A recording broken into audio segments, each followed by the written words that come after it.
식사 좀 하셨어요? 저희 군내 식당을 먹었습니다. 오늘 식사. 예. 찍을까요? 예. 그러면 할까요?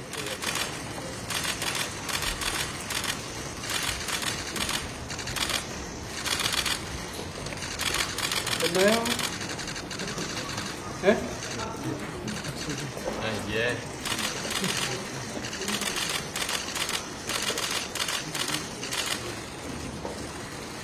저는 들어가겠습니다. 네. 수고하셨습니다. 네.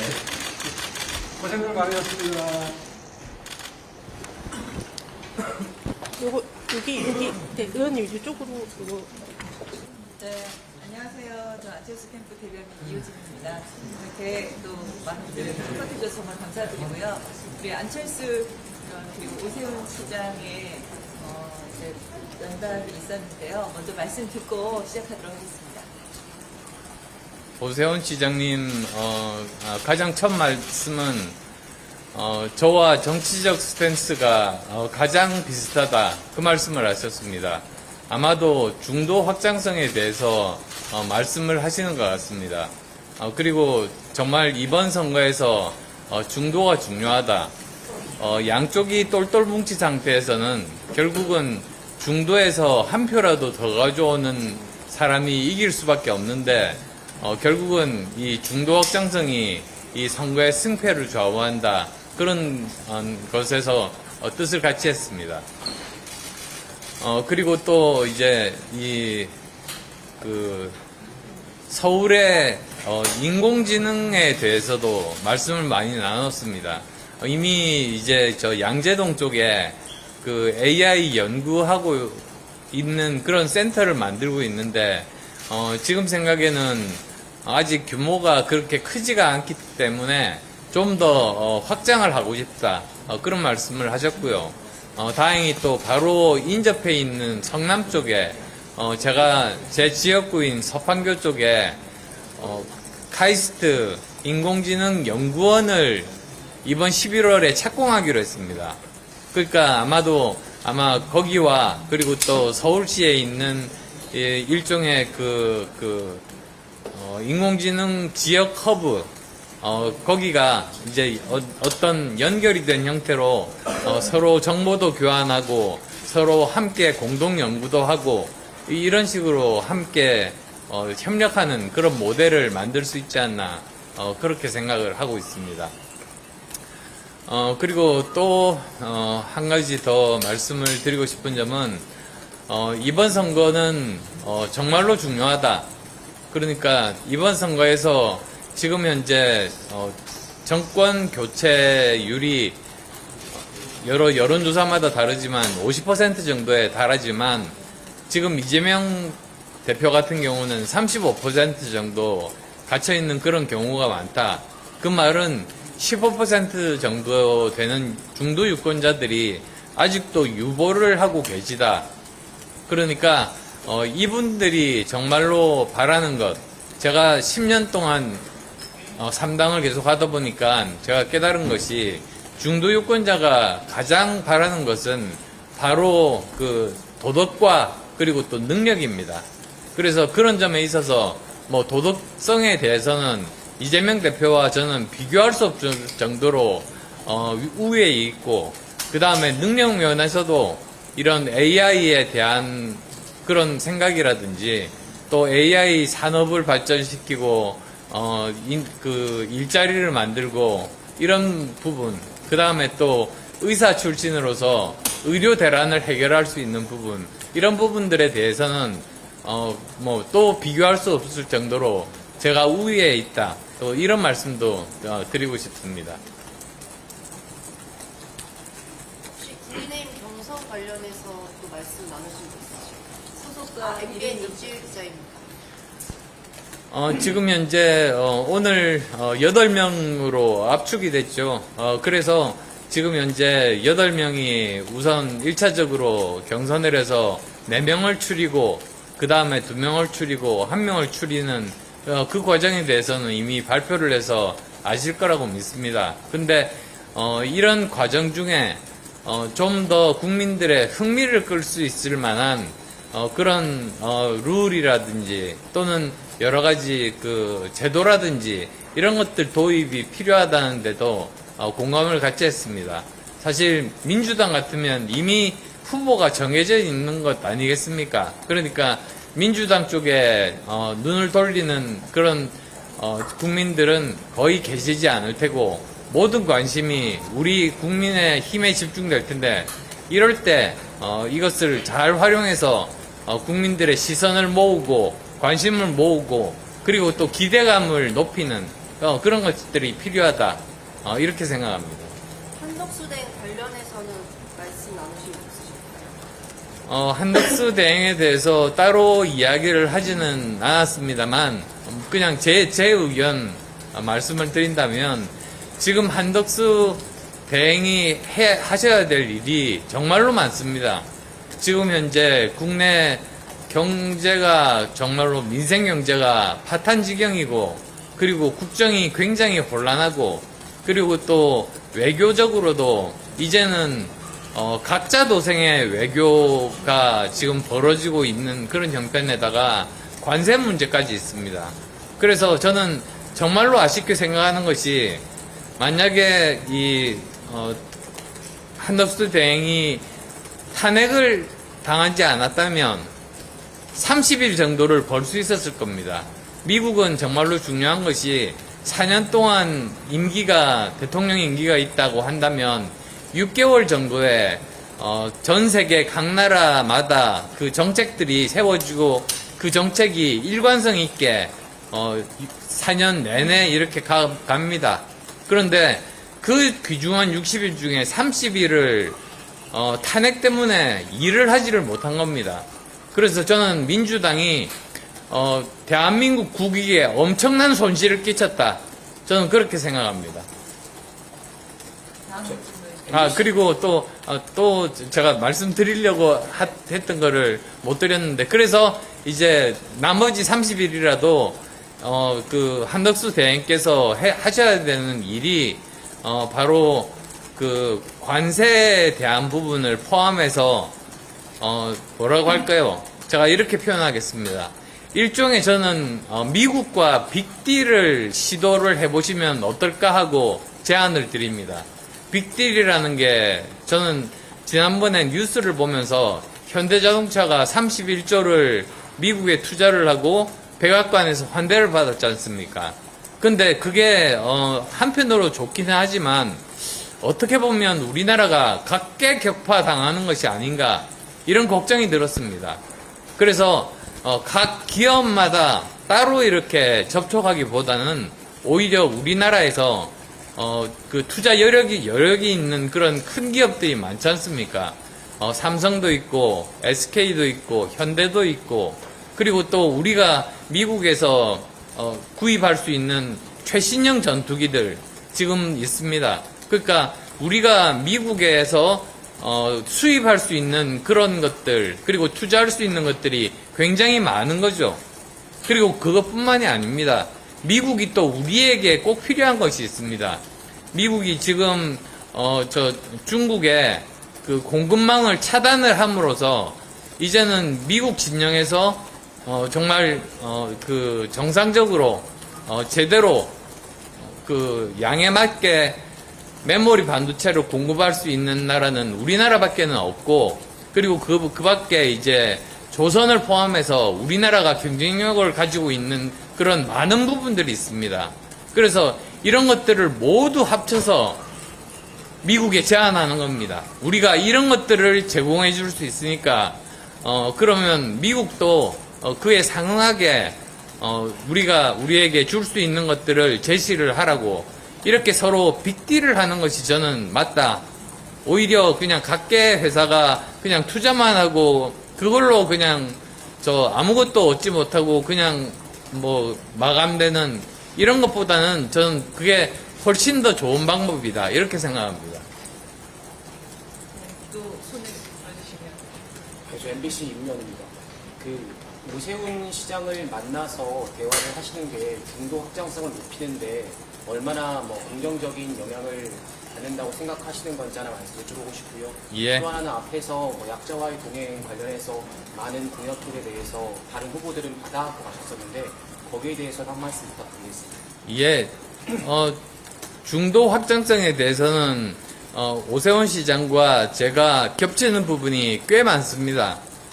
그래서 이번에 오세훈 시장께서 정말 참 슬프게도 이번에 나오시지는 않으셨지만 이런 그 중도 확장성이 있는 이런 부분에 대해서는 제가 다 포괄하고 안고 갈 수 있다.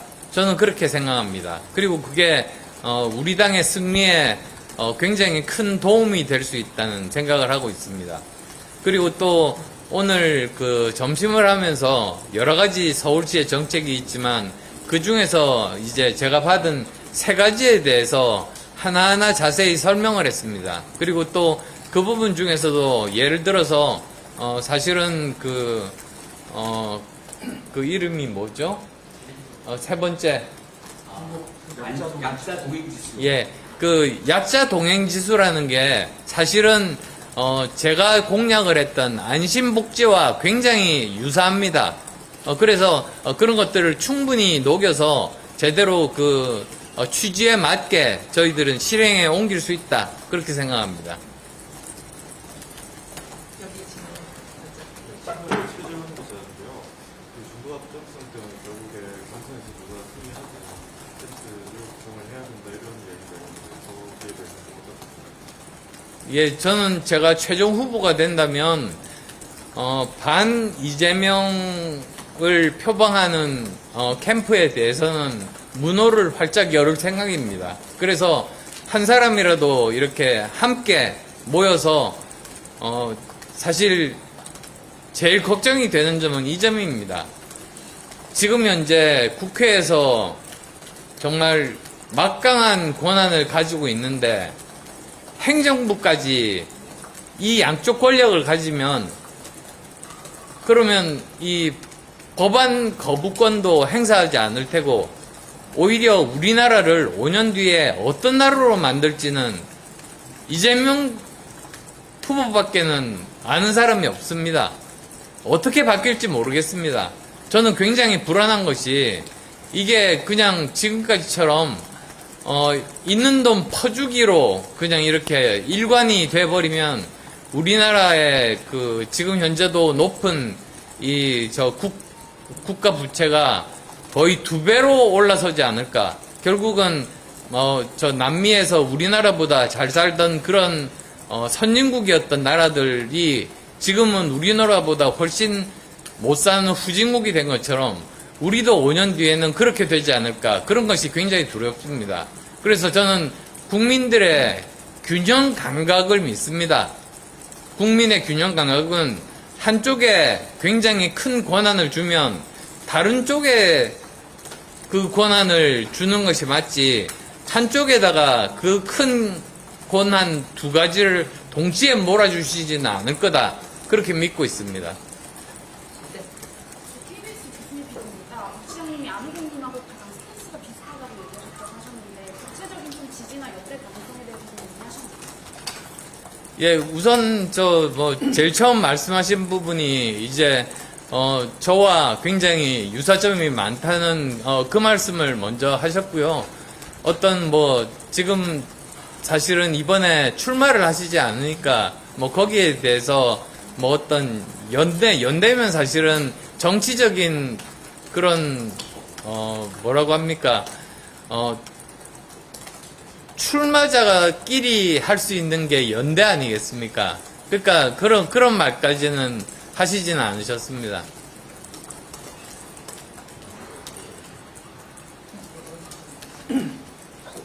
이슈데이 안재욱 기자입니다. 혹시 시장님께서 당부하거나 하신 말씀은 무슨 여러 가지가 있습니다만 가장 중요한 건 정말 약자에 대한 돌봄이 우리 당이 정말로 신경을 많이 써야 된다. 그것은 제 생각하고 똑같습니다. 사실은, 행복한 사회, 좋은 사회라고 하면 저는 5가지 조건을 가진 사회가 좋은 사회라고 보고 있거든요. 그게 마치 운동 경기와 비슷하다고 보면 됩니다. 제가 한번 운동 경기 예를 들겠습니다. 좋은 운동 경기라고 하면 첫 번째, 모든 사람이 같은 출발선에 서야죠. 그 다음에 두 번째는 경기가 열리고 있을 때 반칙하는 사람은 가차없이 잡아서 벌을 주고 탈락을 시켜야죠. 그 다음에 세 번째는 이제 결과가 나왔을 때 1등에게만 상을 몰아주는 것이 아니라 그 공헌도에 따라서 정말 공정하게 그 상들을 배분하는 것이 그게 순서 아니겠습니까? 그 다음 또 네 번째로 정말 실력이 있는데 도중에 실수해서 넘어진 사람, 이런 사람에 대해서는 한 번 더 재도전할 수 있는 기회를 주는 것이 그것이 맞다고 생각합니다. 그 다음에 5번째로는 이 사람도 능력이 있는 사람인데 그날 아주 심한 몸살에 걸려서 아예 경기에 참여할 수 없다. 그런 사람은 양호소에 보내서 그 사람이 낫도록 치료하는 것이 그것이 맞는 것 아닙니까? 이게 5가지 정말 운동 경기에서 꼭 필요한 5가지인데요. 저는 사회도 동일하다고 봅니다. 우선 첫 번째는 모든 사람이 같은 기회를 가져야 됩니다. 그 다음에 또 두 번째로는 서로 경쟁을 할 때 이 반칙이 없어야 됩니다. 공정해야 됩니다. 그래서 정말 그 실력만 있으면 중소기업도 대기업을 이길 수 있어야 그 경제도 그렇고 경기도 그렇고 아주 역동적으로 그 레이스들이 펼쳐질 수가 있는 거죠. 경쟁이 될 수가 있는 거죠. 그 다음에 또 세 번째로는 자기가 공헌한 만큼 공정하게 그렇게 그 이익이 배분돼야 된다는 점. 그 다음에 네 번째로는 한 번 실패한 사람도 도덕적으로 문제가 없고 성실한 사람 같으면 그 사람에게 다시 재도전할 수 있는 기회를 주는 것. 실리콘밸리가 그렇습니다. 한국은 한 번 실패하면은 그냥 금융사범 돼버리지 않습니까? 근데 미국 같으면 다릅니다. 오히려 그 사람이 아무런 뭐라고 합니까? 아무런 도덕적인 문제가 없고 성실한 사람 같으면 오히려 더 많은 펀딩을 받습니다. 왜냐하면 한 번 했던 실수는 다시 하지 않기 때문에 성공 확률이 그 전보다 더 높아지기 때문이죠. 그 다음에 이제 마지막으로 5번째로는 사회적인 약자들도 우리 사회 구성원의 한 일원으로서 제대로 된 복지 제도로 그분들을 제대로 돌보는 것이 필요합니다. 그래서 그 5가지가 정말로 중요하다는 말씀 드리고 싶습니다. 시험 관계상 마지막 한 분만 질문 더 듣도록 하겠습니다. 친구들 최저인데요.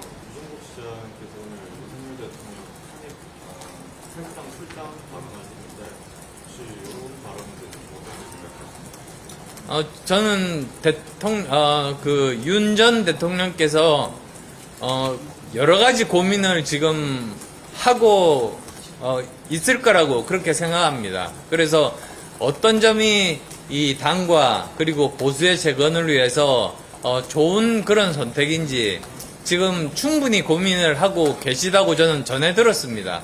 그래서 아마도 본인이 거기에 따라서 결단하시지 않을까 이렇게 생각합니다.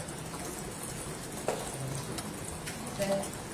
언론 예. 지금입니다. 오 시장님 정책 이야기 나온 김에 하나만 더 질문을 하면 나경원 의원님은 아까 그 서울론도 85% 중에서도 투자하시겠다고 좀 자세하게 좀 제안을 하셨는데 의원님은 3번째 약속 동행 정도까지만 정책에 반영을 하시는 걸로 이해를 합니다. 그렇지는 않습니다. 아까 그 3가지에 대해서 제일 대표적인 3가지 공약에 대해서 그 USB에 담고 그 다음에 또 프린트한 프린트물도 이렇게 주셨습니다. 그래서 돌아가서 자세하게 살펴보고 저희들이 반영할 수 있는 부분들 최대한 노력하겠습니다. 여기까지 이렇게 마치도록 하겠습니다. 예. 감사합니다. 수고하십시오.